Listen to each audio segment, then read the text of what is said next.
Set में नामांकन किए हैं, किस विधानसभा से किए हैं? अभी एक सेट में आज किया हूँ, एक सेट में कल करने वाला हूँ।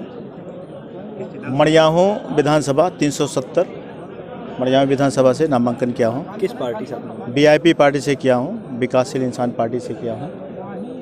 मुकुल साहनी जो मिनिस्टर हैं बीजेपी और गठबंधन है उनका, वीआईपी का, तो जो बिहार के मिनिस्टर हैं, मैं उनकी पार्टी से नामांकन किया हूँ। मड़ियाहूँ में काफ़ी दिनों से मेरी निगाहें थी, 10 साल से काम कर रहा था, लेकिन पॉलिटिकल पार्टियां मुझे इधर उधर फेंक रही थी। इसलिए इस बार मैंने प्रतिज्ञा किया कि जो भी करना है मड़ियाहूँ में करना है। इसलिए मड़ियाहूँ के मैं मैदान में उतरा हूँ, मड़ियाहूँ विधानसभा में आया हूँ।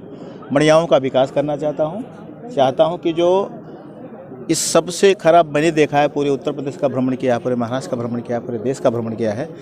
जो मिर्ज़ापुर की रोड है, जौनपुर से लेके मिर्ज़ापुर जाती है, तो जौनपुर से शुरुआत जब होता है तो रमदयालगंज के बाद इतनी रोडें ख़राब है भदोही तक कि उनकी हालत बहुत ख़राब है। आधे घंटे का रास्ता 6 घंटे में तय किया जाता है। तो मैं अगर जीत के आऊँगा तो सबसे पहले मैं इन रोडों के ऊपर ध्यान दूँगा कि हमारे मड़ियाहूँ का विकास हो, वहाँ पे सुविधा मिले। मैं ये चाहता हूँ, मड़ियाहूँ का विकास करना चाहता हूँ। बहुत सारे दल से आप घूम करके आ गए हैं, मैं कैसे माना जाए? बहुत सारे दल से मैं नहीं घूमा हूँ, सिर्फ मैं बहुजन समाज पार्टी में था। 10 साल से मैं बहुजन समाज पार्टी में काम किया था। तीन बार मैं बहुजन समाज पार्टी से चुनाव लड़ा हूँ उनके सिंबल से। लेकिन मैंने देखा वहाँ कि जो हम कहीं की तैयारी करते हैं फिर उठा के कहीं और फेंक दिया जाता है। ये आप सबको भी पता है, छुपाने की कोई ज़रूरत नहीं है। तो इसलिए मैंने बहुजन समाज पार्टी को 2019 में छोड़ दिया था, जब 5 दिन पहले मेरा टिकट कटा था। तब से लेके आज तक मैं किसी दल में नहीं गया। तो आज मैं वीआईपी पार्टी से आया हूँ। वीआईपी पार्टी का लक्ष्य है जो उसको पूरा करूँगा। जो देश का विकास करना चाहती है वीआईपी पार्टी, उस लक्ष्य को हमें अच्छा लगा और वही लक्ष्य मेरा है। इसलिए मैं वीआईपी पार्टी में, मैं किसी और दल में कभी नहीं गया था और ना हो। सड़क के अलावा क्या विजन रहेगा अगर जनता? आपने देखा होगा कोरोना पीरियड में इतने गरीब लोग हैं जहाँ पे पानी की व्यवस्था नहीं है, नल की व्यवस्था नहीं है, लोग भूखे प्यासे हैं, तो उनकी व्यवस्था होना चाहिए। जब कोई भी विधायक जीत के आता है इन सब बातों पे ध्यान नहीं देता है। तो मैं चाहूँगा कि सबका कुछ न कुछ पॉलिसी रहती है। मेरी पॉलिसी वैसी है नहीं। मेरी पॉलिसी सिर्फ इतनी है कि जो भी गरीब हैं उन तक भी सारी चीज़ें मुहैया की जाए, चाहे वो बिजली की सुविधा हो, चाहे पानी की सुविधा हो, चाहे रास्ते की सुविधा हो, उनको वो मिलना चाहिए। तो मैं ट्रस्टी हूँ, मेरा ट्रस्ट भी है, तो मैं तो उसके बहाने कोरोना पीरियड में 3 महीने तक कंटिन्यू काम किया हूँ, बिना किसी पॉलिटिकल सपोर्ट के, बिना किसी सरकार के सपोर्ट के, बिना किसी डीएम और कप्तान के सपोर्ट से।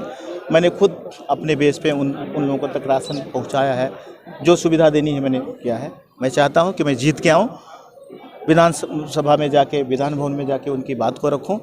हमारे पास जो कुछ है उनको पहुंचाओ, प्लस विधानसभा से जो कुछ, उत्तर प्रदेश सरकार से जो कुछ भी उनको मुहैया होता है उनको ला के। कितने वोट का लक्ष्य बना करके चल रहे हैं? 1 लाख वोट का, 1 लाख वोट का मैं लक्ष्य बना के चल रहा हूँ।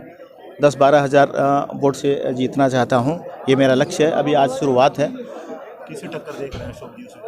अब वैसे देखें तो अभी तक तो शायद मुझे बीजेपी के गठबंधन से कोई भरा कि नहीं मुझे पता नहीं। कल तक तो नहीं भरा था, अभी तक तो भरा नहीं। मेरा किसी और से टक्कर ही नहीं है। अब वो भरेगा तो पता नहीं कौन भरेगा। अभी तक तो कई सपा से सुषमा पटेल वहाँ से भाग के आई हैं, तो यहाँ से भी भाग के वहीं पे जाएंगी। उनका कुछ टक्कर है ही नहीं है। उनसे सारी जनता नाराज़ है, उनसे यादव नाराज़ है, उनसे मुसलमान नाराज़ है। पटेल का वोट बटोरना चाहते हैं। मड़ियाहूँ की जनता इतनी बेवकूफ़ नहीं है कि सारे पटेल उनकी तरफ कन्वर्ट हो जाएंगे। सिर्फ पटेलों का वोट लेके भी नहीं जीत सकती, लेकिन सारे पटेल उनके भी खिलाफ है कि उनको मुगराबाद शाहपुर में जब बहुजन समाज पार्टी से विधायक बनी थी तो उन्होंने वहाँ पे काम क्यों नहीं किया। वहाँ का कुछ विकास न करके फिर यहाँ पे सिर्फ लोहामा में भाषण देने के लिए आएंगे। उनसे मेरा कोई मुकाबला नहीं है। धन्यवाद।